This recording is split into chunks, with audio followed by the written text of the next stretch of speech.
L'essentiel de l'actualité, mesdames et messieurs, bienvenue dans votre bulletin d'information. Si vous nous rejoignez, le gouvernement envisage un service militaire obligatoire pour lutter à temps ou à contre-temps contre toutes les formes d'agression ou de rébellion telles le M23. Ces services militaires pourraient être obligatoires ou contractuels pour une durée de 5 à 10 ans. Le détail dans cet élément suivait. Les autorités congolaises ont évoqué mardi 27 décembre la possibilité d'instaurer un service militaire obligatoire en République démocratique du Congo, car le pays est confronté à l'offensive de la rébellion du M23 dans l'Est. Devant des responsables politiques et militaires, mais aussi des diplomates, le ministre de la Défense, Gilbert Kabanda, a évoqué cette possibilité alors qu'il expliquait du document de politique de défense de la République démocratique du Congo au cours du briefing. Nous pensons au niveau du Conseil des ministres qu'il est temps que nous puissions étudier des modalités de créer un service militaire obligatoire pour notre jeunesse, notamment ceux qui terminent les humanités. Mais il n'y a pas que cette forme-là d'enrôlement à l'armée. Nous avons un pays qui a besoin de cerveau dans son secteur de défense. Nous avons pensé qu'il faut instaurer un système de service militaire contractuel pour certains cadres techniques, scientifiques qui seraient affectés dans nos laboratoires de recherche militaire pour certains objectifs militaires. Donc ce sera une troisième forme de service militaire, c'est-à-dire le service militaire contractuel. Un contrat de 5 ans, un contrat de 10 ans. Cette nouvelle politique de défense nationale inclut notamment l'instauration d'une industrie militaire, la création d'une armée de réserve, l'instauration d'une école de cadets, la mise en place d'une armée capable de lutter contre la cybercriminalité et la criminalité transfrontalière. Mais que devrons-nous espérer de cette réforme de nos armées? C'est anormal d'avoir une armée d'active sans une armée de réserve. Cette politique de défense a décidé d'instaurer la réserve. Cette politique de défense a décidé donc, après l'industrie de défense, de créer une réserve. Mais il n'y a pas que ça. Nous avons beaucoup de jeunes dans notre pays qui veulent devenir militaires. Et généralement, les vocations ne naissent pas au-delà de l'âge adulte. Les vocations naissent souvent entre 10 et 15 ans. Mais ceux qui veulent devenir militaires à cet âge-là, chez nous, ne sont pas pris en charge. Nous avons pensé qu'il est temps d'instaurer une école de cadets pour nos vocations militaires. En novembre dernier, le président Félix Tshisekedi avait appelé la jeunesse du pays à s'organiser en groupe de vigilance en vue d'appuyer, d'accompagner et de soutenir nos forces armées face à la rébellion du M23. Ce mouvement a pris une telle ampleur que ces derniers mois, de nombreux jeunes Congolais se sont engagés dans l'armée congolaise.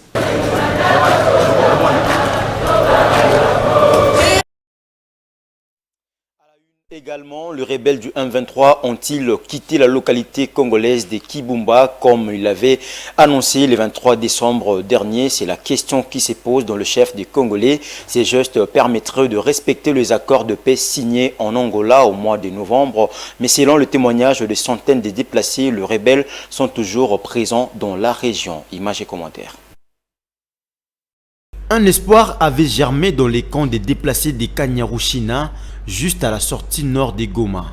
L'espoir de pouvoir regagner bientôt la commune de Kibumba, où sont venus une grande partie de ceux qui ont trouvé refuge ici, fuyant les combats et l'avancée des rebelles du M23. Certains courageux, comme Denis, se sont aventurés là-bas pendant le week-end et ils reviennent avec de mauvaises nouvelles. Nous sommes allés à Kibumba car c'est notre village.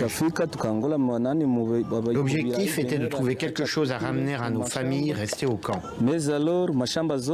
Alors que nous rassemblions les légumes, les pommes de terre, restés dans nos champs, nous avons vu des soldats du M23 surgir.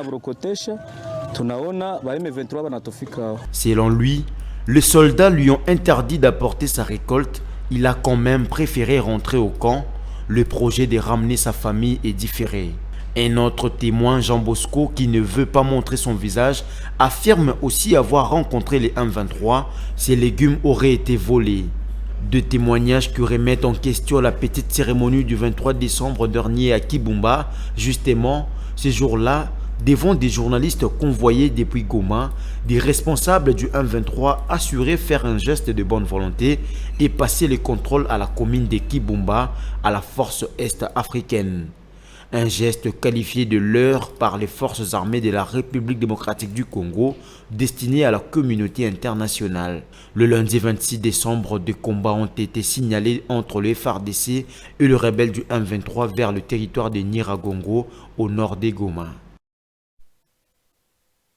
Rendons-nous à la Chambre basse du Parlement, 3 mois de vacances parlementaires pour les élus nationaux, de vote du projet et proposition des lois en passant par le projet des lois des finances exercice 2023 avec une augmentation observée par les deux chambres du Parlement.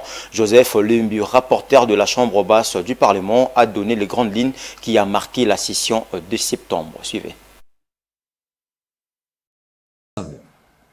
Sur le pied de l'article 37, alinéa 4 du règlement intérieur de l'Assemblée nationale, il est de mon devoir de faire la restitution des activités exclusivement parlementaires en respect du principe de redevabilité des élus envers les électeurs. Cet exercice va consister à pouvoir circonscrire les activités parlementaires lesquelles se répartissent en activités non législatives et activités législatives. Mesdames et messieurs, il est utile de rappeler que les activités non législatives concernent essentiellement la validation du pouvoir, les auditions en commission, l'approbation par l'Assemblée nationale et les contrôles parlementaires. En revanche, les activités législatives se rapportent d'une part aux lois adoptées par l'Assemblée nationale et envoyées au Sénat, et d'autre part, celles déclarées recevables par l'Assemblée plénière et envoyées en commission. S'agissant des activités non législatives, en rapport avec la validation du pouvoir, au cours de cette session de septembre, l'Assemblée nationale n'a pas pu exercer cette prérogative. S'agissant des commissions permanentes, 5 commissions permanentes ont pleinement rempli leurs missions réglementaires.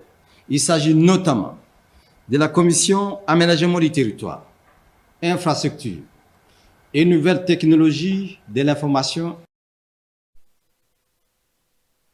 Quittons la Chambre basse du Parlement pour parler processus électoral. Le cardinal Fridolin Ambongo, archevêque de Kinshasa, s'est fait enrôler le mardi 27 décembre 2022 au collège Saint-Raphaël de Limete en vue d'obtenir sa carte d'électeur. Il a cependant émis quelques critiques sur la qualité de cette nouvelle carte que délivre la centrale électorale, nous dit Ranta Luyela.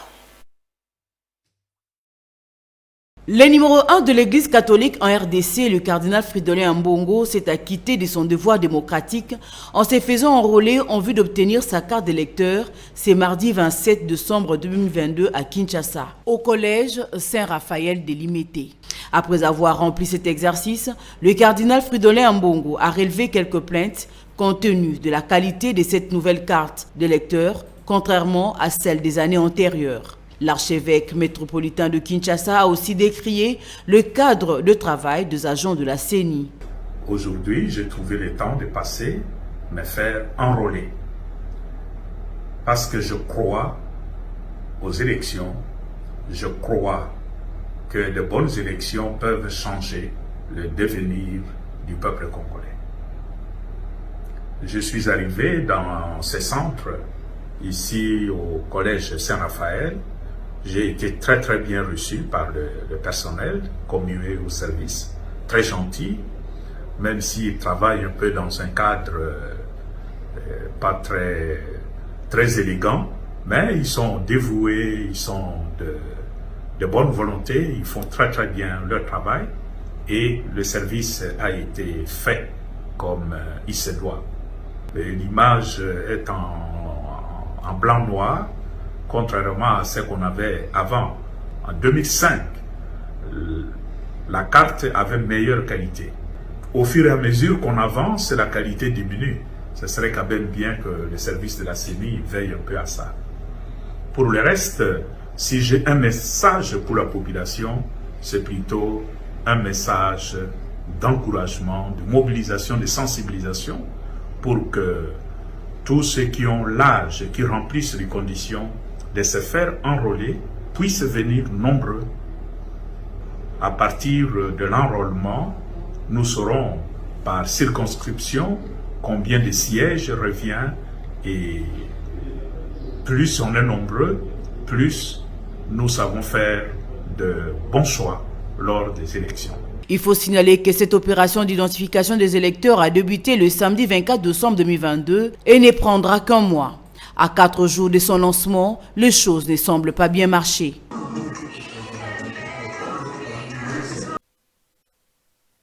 C'était là l'essentiel de l'actualité. L'actualité reste également continue sur notre chaîne YouTube, mais également sur nos pages Facebook, Instagram et Twitter. Restez branchés.